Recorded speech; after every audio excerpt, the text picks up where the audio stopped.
Calculus के series of lectures में हम बात कर रहे हैं कैलकुलस के ऊपर, जिसको हम लोगों ने बहुत ही गहराई से फील किया है कि कैलकुलस है क्या। इसके प्रीवियस लेक्चर्स में हमने उसके इंट्रोडक्शन को समझा, उसको फील किया कि कैलकुलस किस तरह से रिक्वायर्ड है और किस तरह से हम रेट निकालते हैं। और रेट दो तरह का होगा, एवरेज और इंस्टेंटेनियस, और किस तरह हम एवरेज से इंस्टेंटेनियस की तरफ जाएंगे।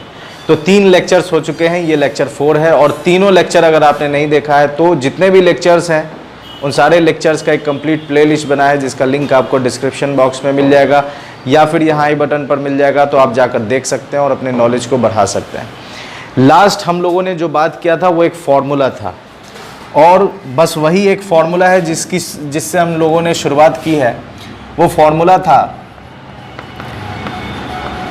x टू द पावर, पहला फॉर्मूला d अगर y फंक्शन है x to the power n का, अगर y फंक्शन है x to the power n का, तो dy बाई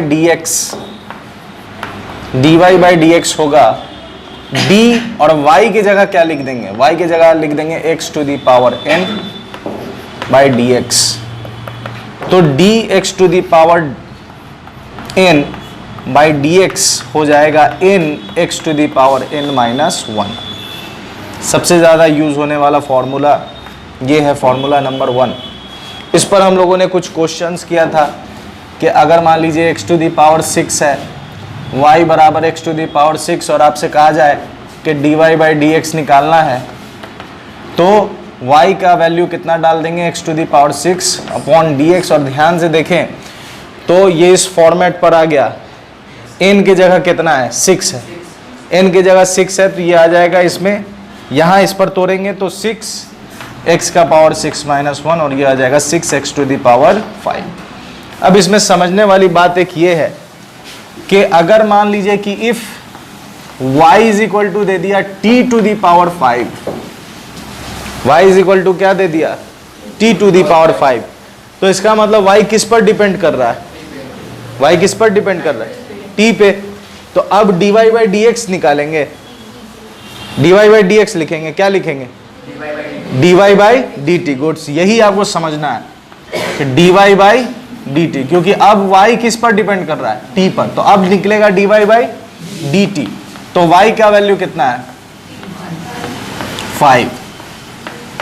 तो d बाई, तो ये ध्यान से देखिए, ये फॉर्मेट इस पर आ गया, n की जगह कितना है, 5 है, 5, और x की जगह क्या है, t है, तो t 5 माइनस 1, 5t का पावर 4। बात समझ में आ रही है, कोई दिक्कत इतना में? तो यहां तक की कहानी हम लोगों ने कर लिया था। अब दूसरे फॉर्मूला को अगर देखें तो दूसरे फॉर्मूला को देखते हैं। अगर y फंक्शन है sine ax plus B, y function है किसका, ax प्लस बी। अब आप बताएं कि इस केस में y किस पर डिपेंड कर रहा है, y किस पर डिपेंड कर रहा है, where a and b are constant, where a and b are constant. तो किस पर डिपेंड कर रहा है, y किस पर डिपेंड कर रहा है, x पर डिपेंड कर रहा है, क्योंकि a और b क्या है, कांस्टेंट है। तो बचा कौन, x। ये आपको इसलिए समझना जरूरी है ताकि आप ये लिख सके कि आपको dy बाई, अगर आप कहिएगा कि नहीं a और b पर भी डिपेंड कर रहा है, मान लीजिए आप गलत समझ रहे हैं और आपने कहा कि किस पर डिपेंड कर रहा है, a पर भी, और इसका मतलब a और b इंडिपेंडेंट है, a और b क्या है, इंडिपेंडेंट है। और आपको बताए थे कि जो लिखते हैं रेट, उस रेट में डिपेंडेंट ऊपर होता है और इंडिपेंडेंट, ऐसा सिखाया है ना, कि कोई भी जो रेट लिखते हैं उस रेट में इंडिपेंडेंट ऊपर होता है और इंडिपेंडेंट नीचे होता है। तो डिपेंडेंट, अगर आप डिपेंडेंट तो y है, साफ दिख रहा है, तो नीचे क्या लिखते हैं आप, a प्लस बी। फिर आपसे कहा जाता है इसको बनाइए, तो ये आपको परेशान करता। बात समझ में आ रही है? इसलिए आपको ये समझना बहुत ज़्यादा ज़रूरी है कि कौन किस पर डिपेंड कर रहा है, ताकि आप dy बाई dt वाला फॉर्मेट इजीली लिख सके। बात समझ में आ रही? तो यहां कौन किस पर डिपेंड कर रहा है? y x पर डिपेंड कर रहा है। तो इस वजह से हम यहां क्या निकालेंगे? dy बाई dx, क्योंकि a और b क्या है? कांस्टेंट है। तो डिफरेंशिएशन और इंटीग्रेशन में कैलकुलेट ये कांस्टेंट का कोई खास इंपॉर्टेंस नहीं है, क्योंकि ये जो कैलकुलस की शुरुआत हुई कहां से शुरुआत हुई? पिछले लेक्चर्स में बताए थे कि वेरिएबल से ही शुरू हुई है। वेरिएबल दो तरह का, डिपेंडेंट और उसी को पकड़ के हम लोग यहां तक पहुंचे हैं। कांस्टेंट को बस समझकर वहीं पर छोड़ दिए थे। तो dy बाई डी एक्स, तो y का वैल्यू क्या है? तो पूरा y का वैल्यू लिखाएगा sine a x plus b by d x. अब इसका फॉर्मूला, इसका रिजल्ट क्या होगा? d sine a x plus b by d x आपका फॉर्मूला आता है a cos a x plus b, a cos a x plus b. ये है आपका फॉर्मूला नंबर 2।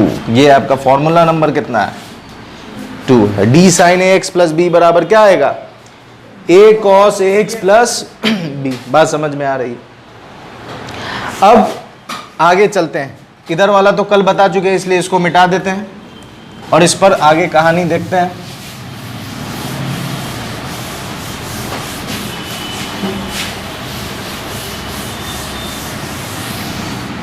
ठीक है, तो पहला formula dx to the power n by d x, n x का पावर n माइनस 1, ये पहला फॉर्मूला। ठीक है, दूसरा फॉर्मूला क्या है हमारे पास? d sine a x plus b by d x बराबर आएगा a cos a x plus b. ये दूसरा फॉर्मूला हो गया। बात समझ में आ रही? अब इसमें देखो कैसे क्वेश्चंस करेंगे इस पर। तो मान लीजिए एग्जांपल ले लेते हैं कि लेट या वैल्यू ले लेते हैं a is equal to 1 and b is equal to 0। a is equal to 1 and b is equal to 0। तो क्या हो जाएगा? y is equal to sine a की जगह कितना डालना है? 1x। तो y इज इक्वल टू क्या आ गया? Sine x। तो dy बाई डी एक्स, तो d sine x by d x, तो d sine x by d x क्या आता है? a के जगह कितना डालेंगे?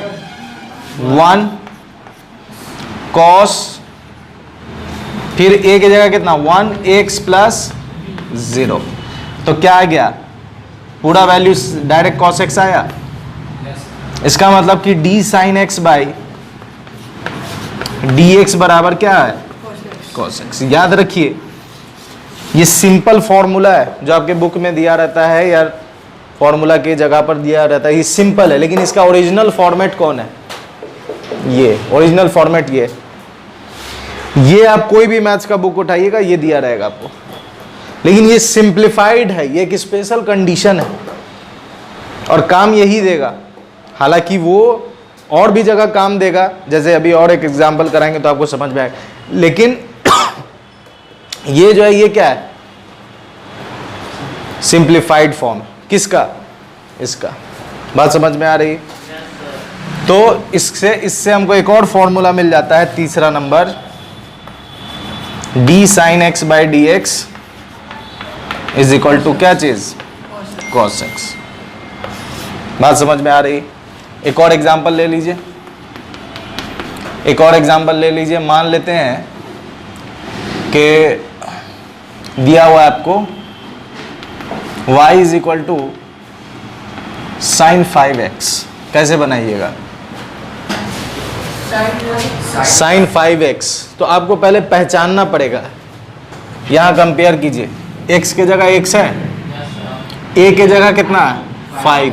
बी की जगह कुछ है नहीं है, मतलब अगर हम उस फॉर्मेट में लिखे तो हम क्या लिख सकते हैं, साइन 5x प्लस 0 लिख सकते हैं।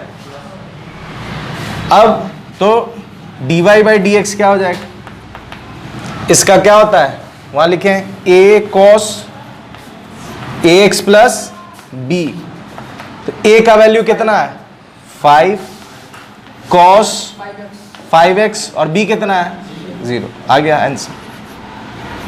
मतलब कि d sin 5x का वैल्यू क्या आया 5 cos 5x। क्या बात समझ में आ रही है, कोई दिक्कत?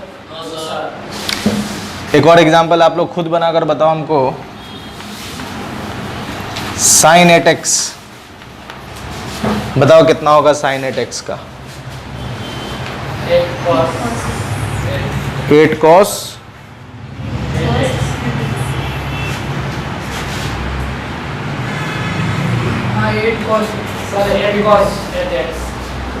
हाँ सही है।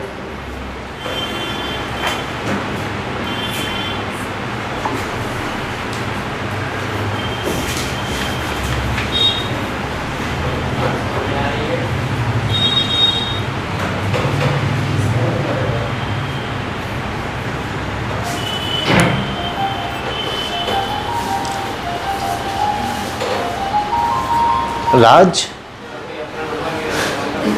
गाना में बोलती है ना, राज कौन है ये राज। चलिए आगे बढ़ते हैं, बन जाएगा ना जी। और एग्जाम्पल देखिए, नहीं बेटा ये अच्छा नोट करो y बराबर साइन ओमेगा टी, y बराबर, इसको ओमेगा पढ़ते हैं, आगे जब और आगे बढ़िएगा कोर्स आपका आगे बढ़ेगा तो मिलेगा आपको ओमेगा, ठीक है, एंगुलर वेलोसिटी, ठीक है, w नहीं पढ़ेंगे, इसको क्या पढ़ेंगे ओमेगा, ठीक है।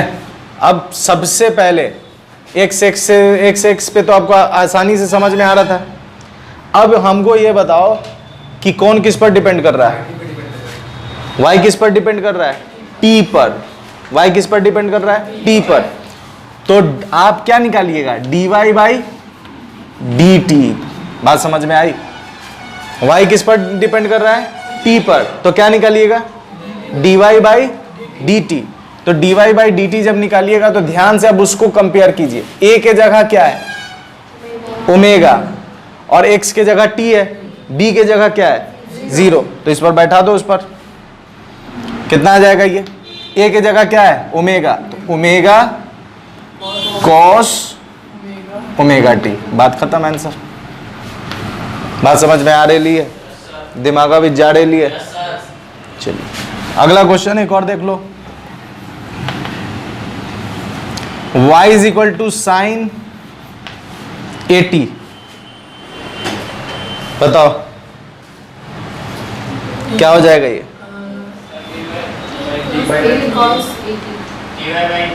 क्या हो जाएगा, dy बाई dt क्या होगा, t पर डिपेंड कर रहा है, a कांस्टेंट है, a cos 80। इसका बताओ y is equal to sine 40t, या हाँ 40t, बताओ कितना हो जाएगा, dy by d x 40 cos 40t। Goods पकड़ ले रहा है लड़का, dy बाई dt क्या हो जाएगा 40 cos 40t, कोई दिक्कत इतना में। अब देखो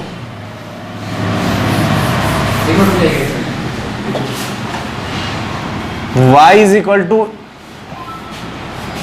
sign omega t plus theta, बताओ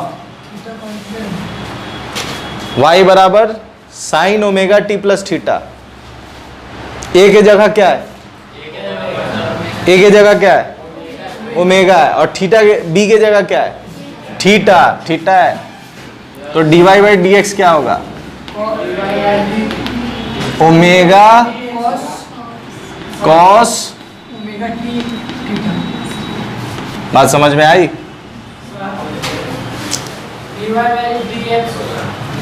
sorry sorry sorry, dy by dt क्या आ जाएगा? Omega cos omega t plus theta. क्या दिक्कत है इतना में?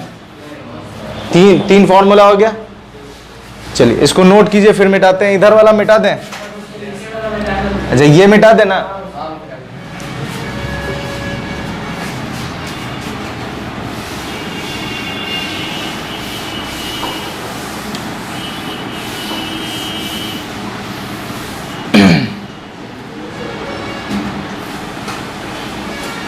चलो अब देखो, मान लो y बराबर दिया है cos ax plus b। Same to same है, बस साइन की जगह क्या आ गया? cos आ गया। सेम टू सेम है। y किस पर डिपेंड करेगा? x पर डिपेंड करेगा। तो क्या निकालेंगे? dy by dx। तो d और y की जगह पूरा डाल दो, cos ax plus b by dx। तो d cos ax plus b क्या चीज? क्या नहीं समझ में आया इसमें? कौन d कहां से आया? अरे dy बाई dx नहीं, रेट यही ना निकालते हैं जी, इंस्टेंटेनियस रेट। तो d के dy, तो y बराबर इतना है तो हम y का वैल्यू पुट कर दिए, वही ना काम करते आ रहे हैं अभी तक। तो d cos ax plus b by dx ये आपका हो जाएगा माइनस साइन, ठीक है, साइन का cos और cos का साइन, लेकिन माइनस लग जाएगा, ठीक है, साइन का cos और cos का माइनस साइन, ये आएगा आगे माइनस a बाहर साइन ax प्लस b। क्या दोनों में फर्क है? ध्यान से देखो, इसमें और इसमें फर्क है, बस एक माइनस का फर्क है और साइन का, ये साइन का कॉस हो गया और ये कॉस का साइन हो गया, माइनस साइन हो गया।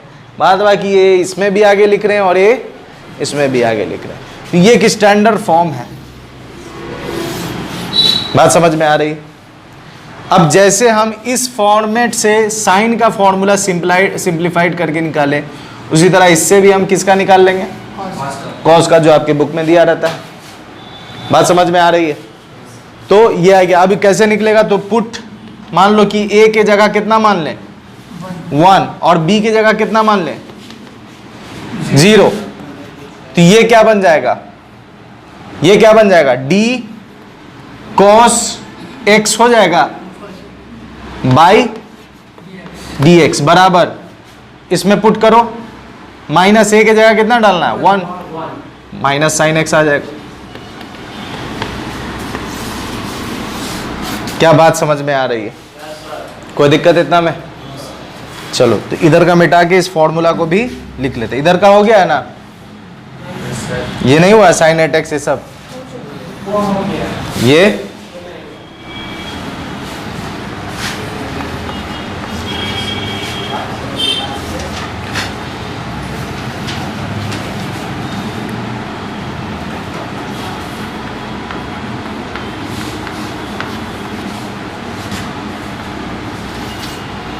dx is equal to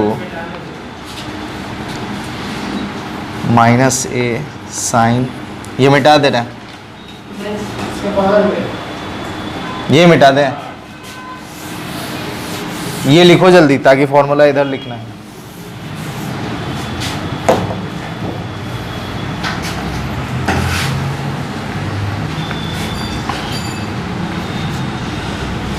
d cos x by d x minus, मिटा दें।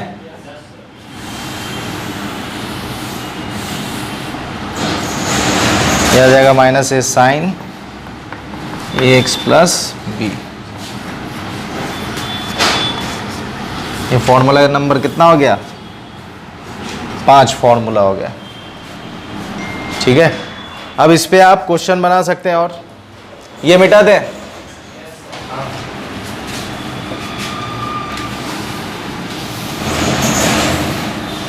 चलो इस पर क्वेश्चन बताओ अब।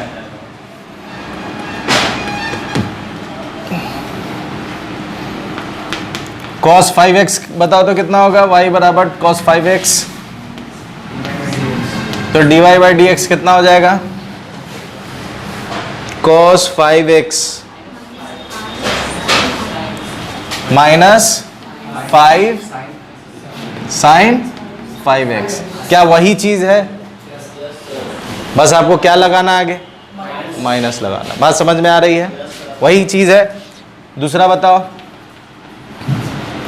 cos 8x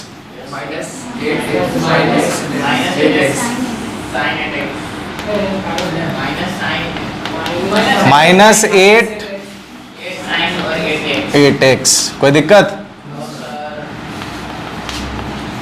y is equal to cos 50t, बताओ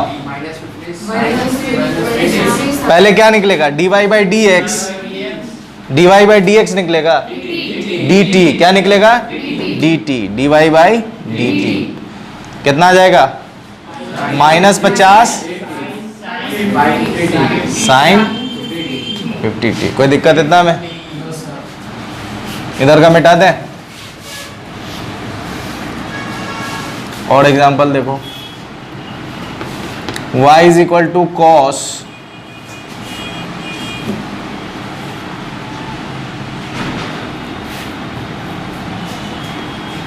40z। अब बताओ क्या निकलेगा, y बराबर cos 40z है, क्या निकलेगा, dy by dz, dy by dz, dy by dz कितना आएगा, माइनस 40z। कोई दिक्कत इतना में नहीं ना, नोट करो जल्दी से। अब इसमें एक चीज और बताइए आप,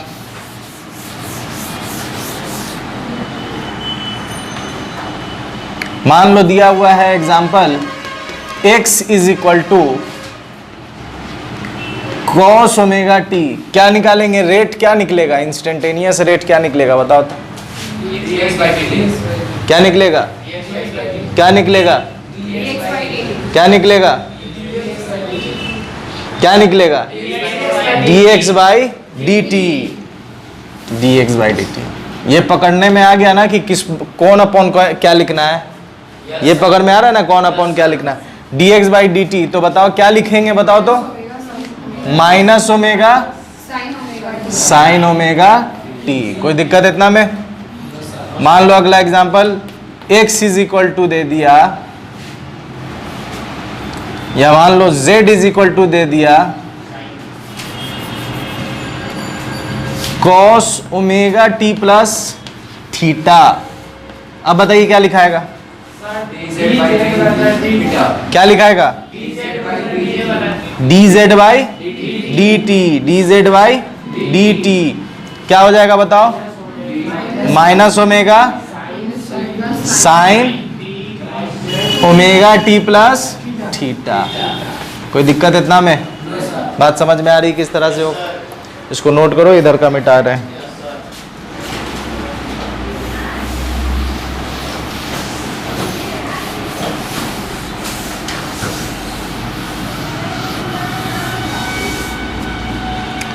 मिले सुर मेरा तुम्हारा तो सुर बने हमारा। देखो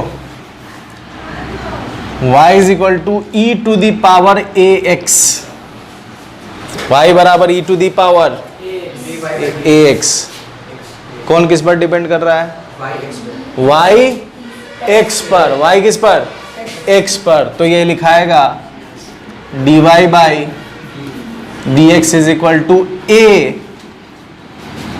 e to the power ax। बात समझ में आ रही है, इसको और अच्छे से लिख दें ताकि तुम कंफ्यूज ना हो। dy बाई dx, तो y की जगह क्या पुट करेंगे, y की जगह क्या पुट करेंगे, e to the power ax। तो फाइनली फॉर्मूला आपको कुछ ऐसा मिलेगा, by a e to the power ax। बात समझ में आ रही है? इधर का मिटा दें?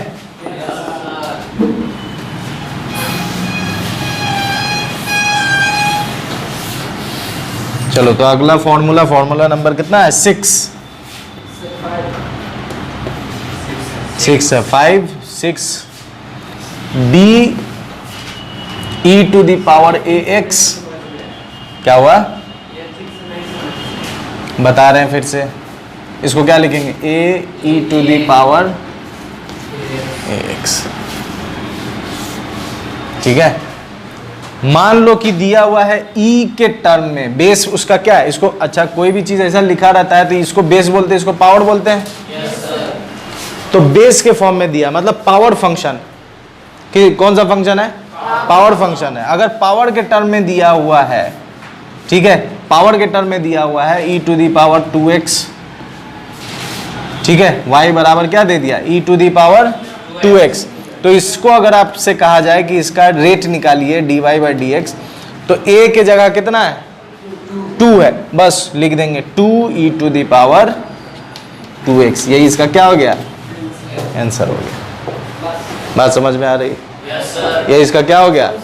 आंसर। हाँ, कुछ भी अभी और करके इस पर वैल्यू पुट करके बताएंगे। ठीक है, देखो ध्यान, इसको नोट करो। अगला एग्जांपल देखिए, e to the power 5x, बताओ क्या हो जाएगा?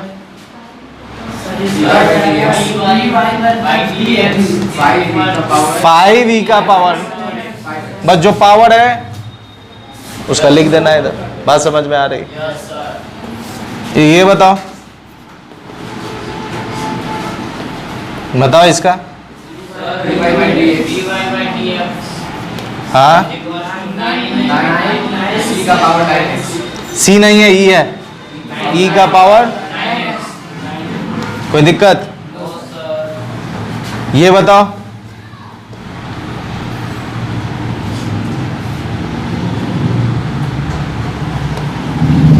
ये बताओ, -5t dy by dt, dy by क्या लिखेंगे? dt, dy बाई dt क्या हो जाएगा? -5e to the power -5t।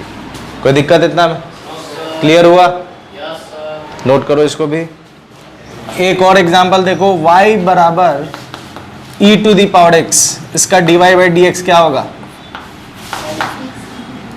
बताओ।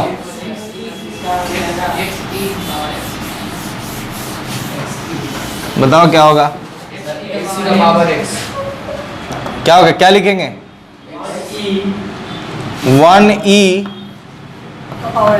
यही लिखाएगा, क्योंकि a के जगह कुछ नहीं मतलब क्या है? 1। a के जगह कुछ नहीं, इसका मतलब 1 है, तो जस का तस लिखा जाएगा। dy बाई डी एक्स क्या हो जाएगा? e to the power x हो जाएगा। ठीक है, अब एक फॉर्मूला और है, मैथ्स में पढ़िएगा, लॉग। लॉग को हम लोग ऐसे भी लिखते हैं, ln। ठीक है, लॉगरिथम। लॉग को हम लोग कैसे लिखते हैं? ln के फॉर्म में भी लिखते हैं। तो अगर मान लो ऐसा दिया है y बराबर log ax प्लस b, और आपसे पूछे dy बाई dx, तो क्या लिखेंगे? d और y की जगह क्या लिखेंगे? log by dx। तो d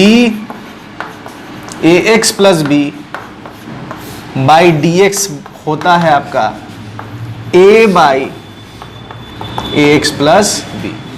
मतलब log ax plus b upon, मतलब differentiation of log ax plus b अगर दिया हो तो इसका रिजल्ट क्या आएगा? a upon ax plus b। अगर मान लो, अब इस पर एग्जांपल लेते हैं कि अगर दिया है आपको log x, y is equal to log x, बताइए इसका क्या होगा? y इज इक्वल टू क्या दिया है? log x दिया है। तो y इज इक्वल टू अगर log x दिया है तो इस पर कंपेयर करो, x के बगल में कुछ नहीं है मतलब क्या? 1, और b की जगह कितना है? 0, मतलब इसका कि a है 1 और b है 0। अब इस पर बैठा दो, तो dy बाई dx क्या हो जाएगा? 1 अपॉन x, क्योंकि 1 पुट कीजिएगा तो x इंटू 1x और b कितना डालना आपको 0, तो क्या आ जाएगा 1/x आ जाएगा। बात समझ में आ रही है? एक और एग्जाम्पल देखिए,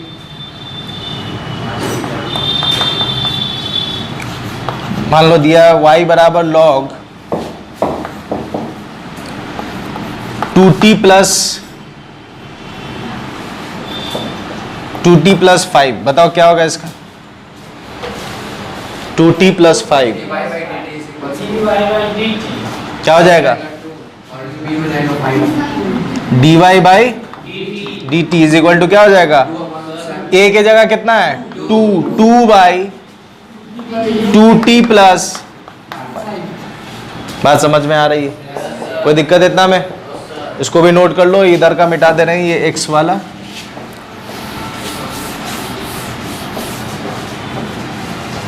ठीक है, तो छठा और सातवां फॉर्मूला हमारा d log ax plus b by dx हो जाएगा a बाई ax plus b, formula number 7। कोई दिक्कत इतना में? फटाक से इसका स्क्रीनशॉट ले लीजिए।